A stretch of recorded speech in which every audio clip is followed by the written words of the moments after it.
UKLO 1 year masters. No IELTS required up to 5 years visa. High visa success rate. తేలాలి. మీరు అందాక ఇద్దరిని suspend చేసి పెడితే బాగుంటుంది.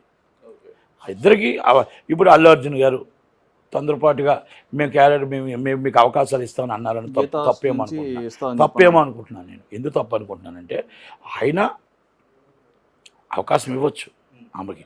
అయితే ఇద్దరిది నిజ నిజాలు తేలిన తర్వాత అవకాశం ఇస్తారు. అంతకన్నా టాప్ డ్యాన్స్ మాస్టర్స్ ఉన్నారు ఇవ్వండి, అంతకన్నా టాప్ డాన్సర్స్ ఉన్నారు ఇవ్వండి. వాళ్ళు లేకపోతే ఇండస్ట్రీ లేదా? వాళ్ళు లేకపోతే ఇండస్ట్రీ మూసేస్తామా?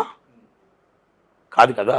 కనుక దయచేసి అల్లు అర్జున్ గారు కూడా తొందరపాటుగా అనౌన్స్ చేశారేమో అనిపిస్తుంది. సార్ ఒక్కో విషయం సార్, ఇప్పుడు ఇండస్ట్రీ గురించి చెప్తున్నాను. ఇండస్ట్రీలో ఏదైనా ఒక మంచి జరిగింది అని చెప్పానంటే దాన్ని సెలబ్రేట్ చేసుకోవడానికి ఎంతో అంటే చాలా బాగా ముందుకు వచ్చేసి దాని గురించి మాట్లాడడం, సెలబ్రేషన్ సక్సెస్ఫుల్గా చేసుకోవడం జరుగుతుంది. అదే ఏదైనా ఒక అన్యాయం జరిగిందంటే ఎందుకని అంత త్వరగా రియాక్ట్ అవ్వరు? భయం. మా సినిమా ఇండస్ట్రీని భయం గుప్పట్లో ఇండస్ట్రీ. జగన్మోహన్ రెడ్డి గారికి భయపడి అరెస్ట్ చేస్తే చంద్రబాబు నాయుడు గారిని ఒకరు రాలే. ముసుగులు వేసుకొని కటన్స్ వేసుకొని 2 గెడలు వేసుకుని ఉన్నారు. ఎప్పుడైతే ఆయన సీఎం అయిపోయాడో మళ్ళీ అన్ని ముసుగులు తీశారు. టక్ మన మొత్తం టోటల్గా తయారయ్యారు. కొత్త బట్టలు కొనుక్కున్నారు, చార్టర్ ఫ్లైట్ వేశారు, ఇంకొకరు వేశారు, బొకేలు తీసుకెళ్లారు, గజమాల తీసుకెళ్లారు, సన్మానాలు తీసుకెళ్లారు. నీ అంతటి వాడు లేడు చంద్రబాబు గారు అన్నారు. కానీ కష్టాల్లో నేనే అందరూ రాకపోతే నేను మాట్లాడి ఇండస్ట్రీ అందరిని రమ్మంటే నిజంగా చిన్నవాళ్ళు వచ్చారు, ఫెడరేషన్ వాళ్ళు వచ్చారు.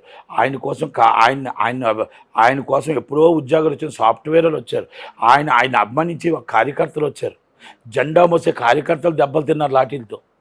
కానీ ఆయనతో పని చేయించుకున్న వాళ్ళు, ఆయన దగ్గర దోచుకున్న వాళ్ళు, ఆయనతో అభిమానించే వాళ్ళు, ఆయన చుట్టాలు, ఆయన బంధువులు, పలానా ఇంటి పేరు మాది, పలానా ఇంటి పేరు మీది, పలానా వాళ్ళు మాకు పలానా దగ్గర అవుతారు అని చెప్పుకునే వాళ్ళు ఎవరు కూడా బావ వరుస అవుతాడు, అత్త వరుస అవుతుంది అనుకున్న వాళ్ళు కూడా రాకున్నారు జగన్మోహన్ రెడ్డికి భయపడి. నేను ఒక్కటి అడుగుతా సూటిగా, ఇదే జగన్మోహన్ రెడ్డి గారు 2024 ఎలక్షన్లో ఆయన గెలుస్తుంటే బాలకృష్ణ గారికి 50 సంవత్సరాల ఫంక్షన్ మీరు చేసేవారా? మీ గుండెల మీద చేసుకొని చెప్పండి నాకు ఒక్కటి చెప్పండి. ఇక్కడ కేసీఆర్ గారు గెలుచుండి అక్కడ జగన్మోహన్ రెడ్డి గారు గెలుచుంటే చేసేవారా? ఇండస్ట్రీ భయపడుతుంది అయితే రాజకీయానికి భయపడదు, రాజకీయ నాయకులకి వాళ్ళు అక్కడ ఎదుటి వాళ్ళకి భయపడుతుంది. ఇక్కడ ఇండస్ట్రీ భయపడే చంద్రశేఖర్ గారికి భయపడే ఆంధ్రప్రదేశ్ 10 సంవత్సరాలు మన తరలి వెళ్లకుండా, అక్కడ ఇన్ఫ్రాస్ట్రక్చర్ పెట్టకుండా, అక్కడ షూటింగ్స్ కరెక్ట్గా చేయకుండా, అక్కడ మొత్తం టోటల్గా ఏది కూడా మన ఆంధ్రప్రదేశ్లో 67% ప్రజల సొమ్ము మనం తింటూ రిలీజ్ చేసి అక్కడ ఆదాయం లేకుండా ఆదాయం లేని రాష్ట్రాన్ని చేసేసింది మా తెలుగు ఇండస్ట్రీ. ఎందుకంటే స్వార్థం. ఇక్కడ మా ఆస్తులు ఉన్నాయి, రేపు కేసీఆర్ గారు ఏమంటారు, మా వ్యాపారాలు ఉన్నాయి, కేసీఆర్ గారు ఏమంటారు. ఇక్కడ అది ఆ పరిస్థితుల్లో ఆ భయాల్లో ఉన్నారు.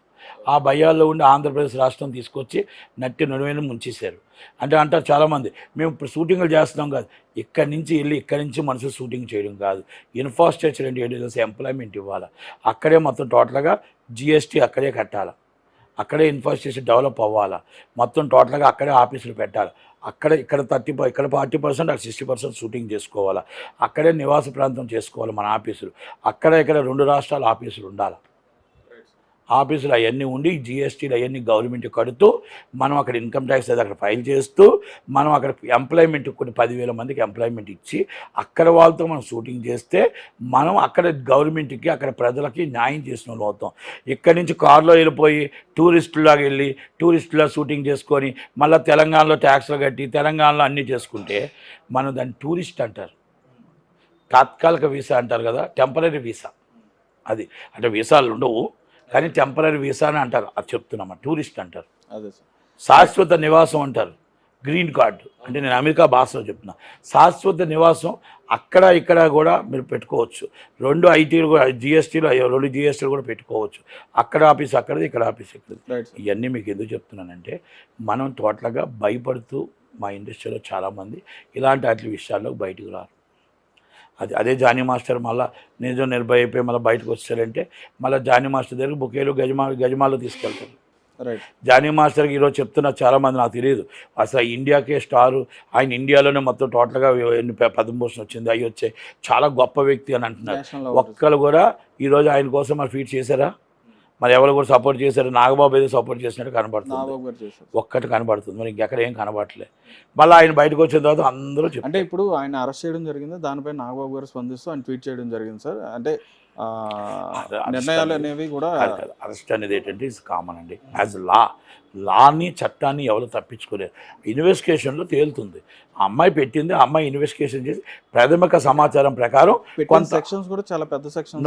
అదే ఆమె ప్రాథమిక సమాచారం ప్రకారం కొంత దాంట్లో నిజ నిర్ధారణ అయ్యి ఉంటుంది.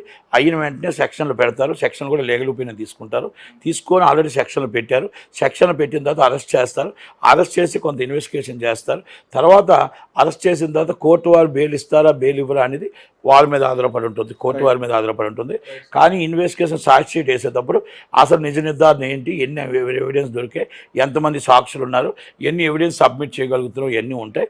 కనుక మనం ఏ కేసునైనా సరే మనం ఎదుర్కోక తప్పదండి. యాజ్ మన లా అలా చెప్తుంది, చట్టం చెప్తుంది. కాబట్టి వాళ్ళు ప్రాథమికంగా వాళ్ళు కంపల్సరీ పోలీసులు చేయాల్సిన డ్యూటీ పోలీసులు చేస్తారు. కనుక అప్పుడు దాకా వాళ్ళిద్దరిని సస్పెండ్ చేయాలని నేను అంటున్నాను. ఓకే సార్, అక్కడ